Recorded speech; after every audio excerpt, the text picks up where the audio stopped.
जय हिंद छात्रों।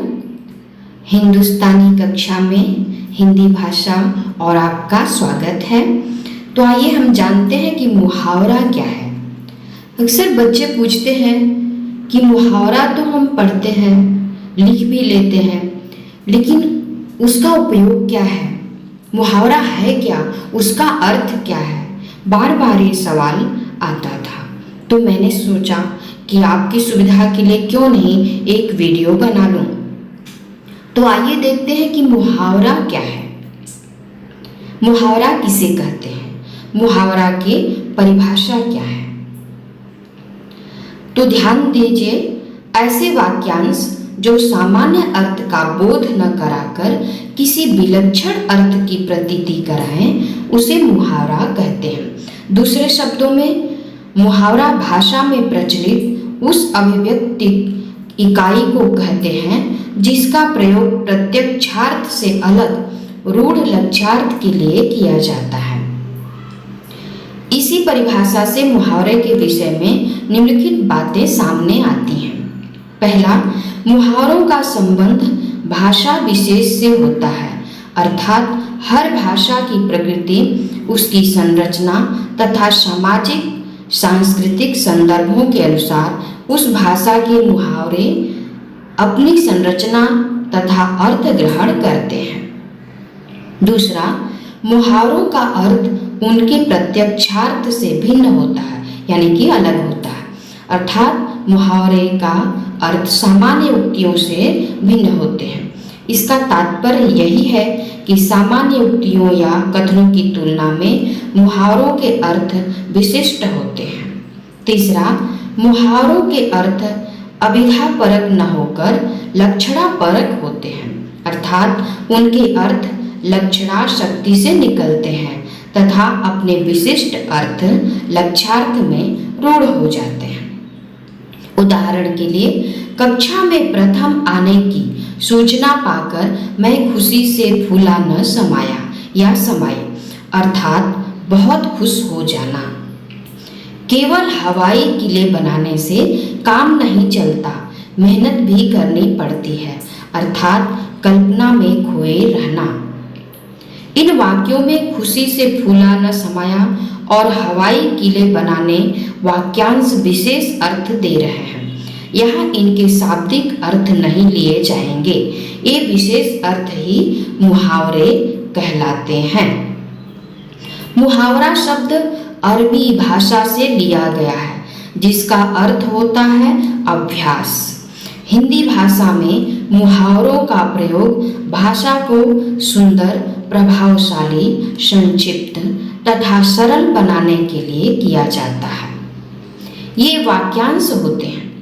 इनका प्रयोग करते समय इनका शाब्दिक अर्थ न लेकर विशेष अर्थ लिया जाता है। इनके विशेष अर्थ कभी नहीं बदलते, ये सदैव एक से रहते हैं। ये लिंग, वचन और क्रिया के अनुसार वाक्यों में प्रयोग होते हैं। अरबी भाषा का मुहावर शब्द हिंदी में मुहावरा हो गया है। उर्दू वाले मुहाविरा बोलते हैं। इसका अर्थ अभ्यास या बातचीत से है। हिंदी में मुहावरा एक परिभाषिक शब्द बन गया है। कुछ लोग मुहावरा को रोजमर्रा या वाग्धारा कहते हैं। मुहावरा का प्रयोग करना और ठीक ठीक अर्थ समझना बड़ा ही कठिन है। यह अभ्यास और बातचीत से ही सीखा जा सकता है, अतः लगातार अभ्यास करना चाहिए। मुहावरे के प्रयोग से भाषा में सरलता, सरसता, चमत्कार और प्रवाह उत्पन्न होते हैं। इसका काम है बात इस खूबसूरती से कहना कि सुनने वाला उसे समझ भी जाए और उससे प्रभावित भी हो। मुहावरे की विशेषता क्या है? पहला, मुहावरे का प्रयोग वाक्य के प्रसंग में होता है, अलग नहीं। जैसे कोई कहे कि पेट काटना, तो इससे कोई विलक्षण अर्थ प्रकट नहीं होता है। इसके विपरीत कोई कहे कि मैंने पेट काट कर अपने बेटे को पढ़ाया, तो वाक्य के अर्थ में लाक्षणिकता, लालित्य और प्रवाह उत्पन्न होगा। दूसरा, मुहावरा अपना असली रूप कभी नहीं बदलता, अर्थात उसे पर्यायवाची शब्दों में अनुदित नहीं किया जा सकता। जैसे कमर टूटना एक मुहावरा है, लेकिन स्थान पर कटिभंग जैसे शब्द का प्रयोग गलत होगा। तीसरा, मुहावरे का शब्दार्थ नहीं, उसका अवबोधक अर्थ ही ग्रहण किया जाता है। जैसे खिचड़ी पकाना, ये दोनों शब्द जब मुहावरे के रूप में प्रयुक्त होंगे तब इनका शब्दार्थ कोई काम न देगा, लेकिन वाक्य में जब इन शब्दों का प्रयोग होगा तब अवबोधक अर्थ होगा गुप्त रूप से सलाह करना। चौथा, मुहावरे का अर्थ प्रसंग के अनुसार होता है। जैसे लड़ाई में खेत आना, इसका अर्थ युद्ध में शहीद हो जाना, न कि लड़ाई के स्थान पर किसी खेत का चला आना। पांचवा, मुहावरे भाषा की समृद्धि और सभ्यता के विकास के मापक हैं। इनकी अधिकता अथवा न्यूनता से भाषा के बोलने वालों के श्रम, सामाजिक संबंध, औद्योगिक स्थिति, भाषा निर्माण की शक्ति, सांस्कृतिक योग्यता, अध्ययन, मनन और आमोदक भाव सबका एक साथ पता चलता है। जो समाज जितना अधिक व्यवहारिक और कर्मठ होगा, उसकी भाषा में इनका प्रयोग उतना ही अधिक होगा। छठा, समाज और देश की तरह मुहावरे भी बनते और बिगड़ते हैं। नए समाज के साथ नए मुहावरे बनते हैं। प्रचलित मुहावरों का वैज्ञानिक अध्ययन करने पर यह स्पष्ट हो जाएगा कि हमारे सामाजिक जीवन का विकास कितना हुआ।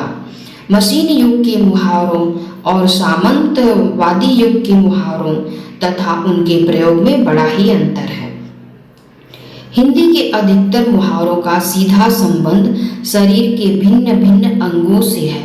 यह बात दूसरी भाषाओं के मुहावरों में भी पाई जाती है। जैसे मुंह, कान, हाथ, पांव इत्यादि पर अनेक मुहावरे प्रचलित हैं।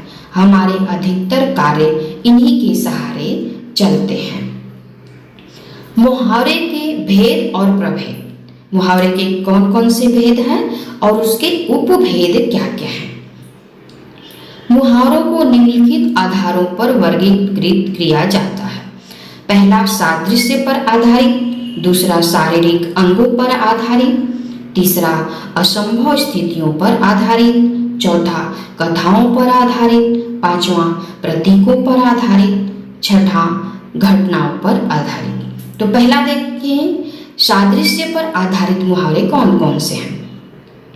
बहुत से मुहावरे सादृश्य या समानता पर आधारित होते हैं।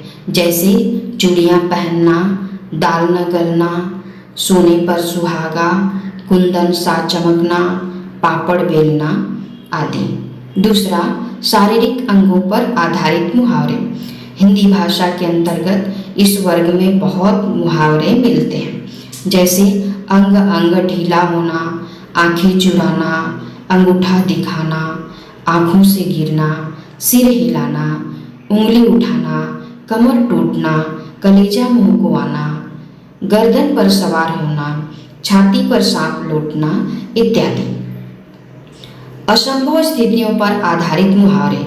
इस तरह के मुहावरों में वाच्यार्थ के स्तर पर इस तरह की स्थितियां दिखाई देती हैं जो असंभव प्रतीत होती हैं। जैसे पानी में आग लगाना, पत्थर का कलेजा होना, जमीन आसमान एक करना, सिर पर पांव रखकर भागना, हथेली पर सरसों जमाना इत्यादि। कथाओं पर आधारित मुहावरे। कुछ मुहावरों का जन्म लोक में प्रचलित कुछ कथा कहानियों से भी होता है। जैसे टेढ़ी खीर होना, एक और एक 11 होना, हाथों हाथ बिक जाना, सांप को दूध पिलाना इत्यादि। प्रतीकों पर आधारित मुहावरे। कुछ मुहावरे प्रतीकों पर आधारित होते हैं। जैसे एक आंख से देखना, एक ही लकड़ी से हाँकना इत्यादि। इसी तरह से 1.5 पसली का होना, 2.5 चावल की खीर पकाना, 2.5 दिन की बादशाहत होना शब्द नगण्यता के प्रतीक हैं। घटनाओं पर आधारित मुहावरे। कुछ मुहावरे घटनाओं पर भी हैं, जैसे कांटा निकालना, कांव कांव करना, ऊपर की आमदनी, गड़े मुर्दे उखाड़ना। उपर्युक्त भेदों के अलावा मुहावरों का वर्गीकृत स्रोत के आधार पर भी किया जा सकता है। हिंदी में कुछ मुहावरे संस्कृत से आए हैं, तो कुछ अरबी से आए हैं, तो कुछ फारसी से आए हैं। इसके अतिरिक्त मुहावरों की विषय वस्तु क्या है, इस आधार पर भी उनका वर्गीकरण किया जा सकता है, जैसे स्वास्थ्य विषयक, युद्ध विषयक आदि। कुछ मुहावरों का वर्गीकरण किसी क्षेत्र विशेष के आधार पर भी किया जा सकता है, जैसे क्रीड़ा क्षेत्र में प्रयुक्त होने वाले मुहावरे, सेना के क्षेत्र में प्रयुक्त होने वाले मुहावरे। यहाँ पर कुछ प्रसिद्ध मुहावरे और उनके अर्थ वाक्य में प्रयोग सहित दिए जा रहे हैं, आप उसे लिख डालें। अक्ल पर पत्थर पड़ना, बुद्धि भ्रष्ट होना। विद्वान और वीर होकर भी रावण की अक्ल पर पत्थर ही पड़ गया था कि उसने राम की पत्नी का अपहरण किया। अंक भरना, स्नेह से लिपट जाना। माँ ने देखते ही बेटी को अंक भर लिया। अपने मुंह मियाँ मिट्ठू बनना, स्वयं अपनी प्रशंसा करना। अच्छे आदमियों को अपने मुंह मियाँ मिट्ठू बनना शोभा नहीं देता। अक्ल का चरने जाना, समझ का अभाव होना। इतना भी समझ नहीं सके, क्या अक्ल चरने गई थी। तो अभी हम समाप्त करते हैं विद्यार्थियों, और आप अच्छी तरह से 10 मुहावरे और उनके शब्द वाक्य में प्रयोग लिख डालिए। धन्यवाद।